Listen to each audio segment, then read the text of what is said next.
intanto chiedere protezione, e venivano appunto inserite in case segrete protette, e potevano denunciare. Grazie a queste 14.000 telefonate che sono arrivate nei 10 anni in cui questo numero verde è stato in essere, no? 14.000 telefonate, sono state sgominate bande criminali, arrestati degli sfruttatori, no? Salvate delle vite umane. Questo numero verde adesso non c'è più, fa parte delle politiche sociali nelle quali evidentemente dimostriamo di non credere abbastanza, o riteniamo che non sia quello il modo per fare, ecco, questa antimafia sociale, che invece forse si rivela addirittura più efficace degli arresti, ripeto, di cui giustamente ci si vanta, no? Ora, arrivare prima, riuscire ad essere presenti. Nella storia di questo ragazzo vi è che quando aveva 5-6 anni, mentre dormiva a casa, è arrivata la polizia, ha fatto irruzione e ha fatto una perquisizione perché il padre era un delinquente. E la polizia ha fatto il suo lavoro, non voglio mica giudicare loro, ma voglio guardare quella situazione con gli occhi di Mario a 5 anni, in cui la polizia l'ha vistato dappertutto in casa sua e che è andata via portandosi il padre. Sapete cosa significa per un ragazzo, per un bambino di 5 anni, vedersi sottrarre la sicurezza, no, il punto di riferimento, eccetera? A 5 anni, senza che io lo verbalizzi, ho già deciso chi sono i miei amici e chi sono i miei nemici. E se nessun altro è presente ad accompagnare quella storia, però questo dicono che non sia antimafia, no? Eppure io ritengo che grazie a quelle presenze, a quelle situazioni, prima se ne parlava appunto per il quartiere Zen con la suora del quartiere Zen di Palermo, eccetera, sono proprio queste presenze che forse riescono ad incidere in maniera più efficace, ripeto, all'interno di un contesto che è contaminato, contagiato pesantemente da stili di vita e da condotte appunto illegali, illecite, che siamo abituati a conoscere.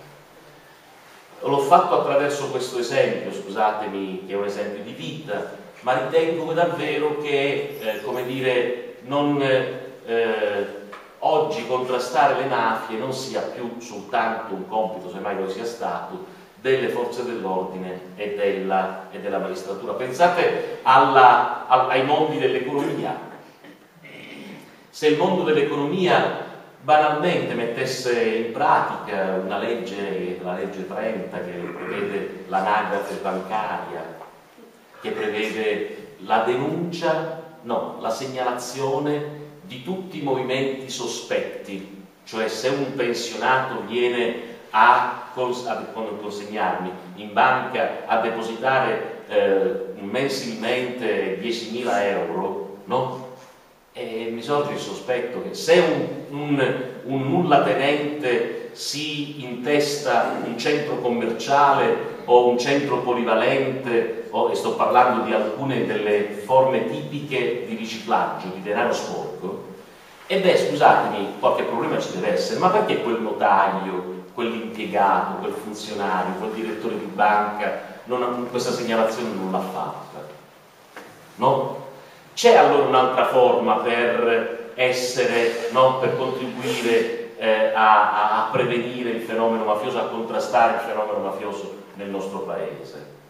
E quante forme di contiguità finora sono emerse tra il mondo del malaffare e quello della politica? Guardate, scusate, ma lo dicevano i grandi pentiti di mafia, ma lo ripeteva Falcone: le mafie non potrebbero durare un altro giorno in più se non avessero coperture politiche, no?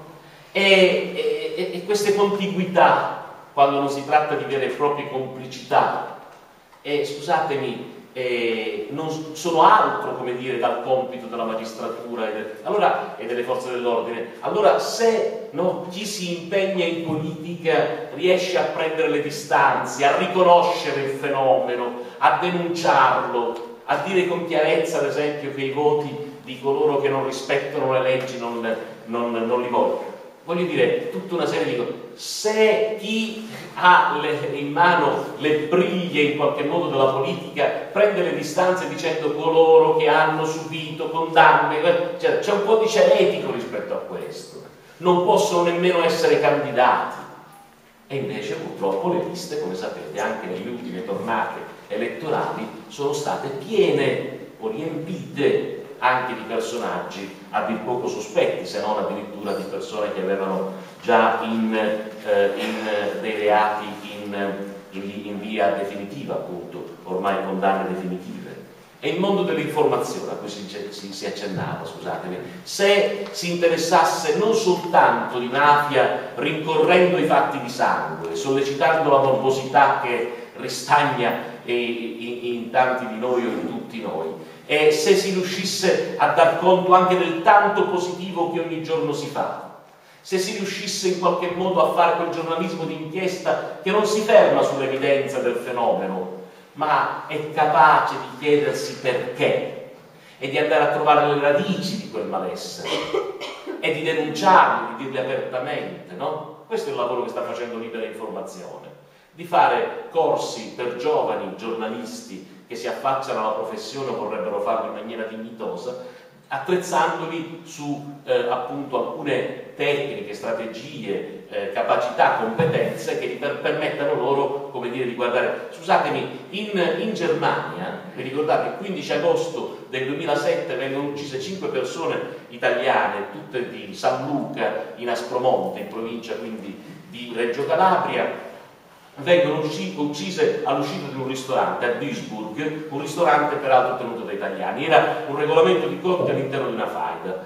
Tutti i giornali tedeschi parlano per mesi di quell'omicidio.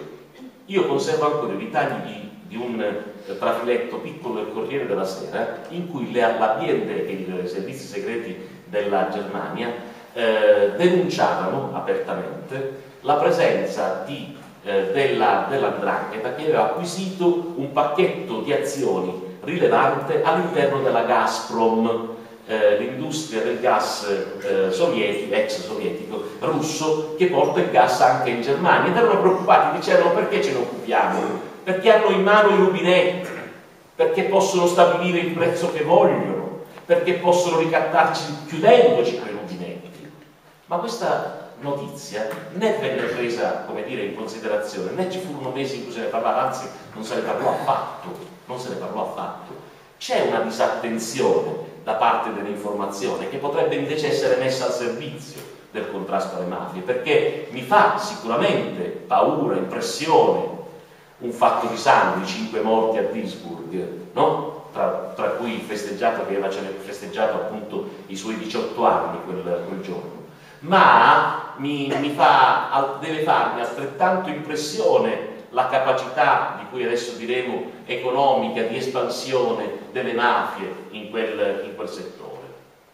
E questo, scusatemi, diventa importante, perché per rispondere sempre alla prima domanda, al primo pregiudizio che le mafie riguardano soltanto il fatto del Sud, beh, scusatemi, le mafie dei giorni nostri, camaleonticamente capaci di cambiare pelle e di camuffarsi, oggi non sono più le mafie che delinquono nella maniera tradizionale. Oggi, ad esempio, persino l'attività estorsiva, il pizzo, che era stato in qualche modo il cavallo di battaglia delle mafie antiche, anche per esercitare il controllo sul territorio, oggi è di gran lunga in ribasso. I grandi proventi delle mafie non vengono dall'estorsione, dal racket, no? Che tutto sommato serve per, come dire, in genere viene utilizzato per pagare lo stipendio, per mantenere le famiglie degli affiliati che sono in carcere, dicono questo i collaboratori di giustizia.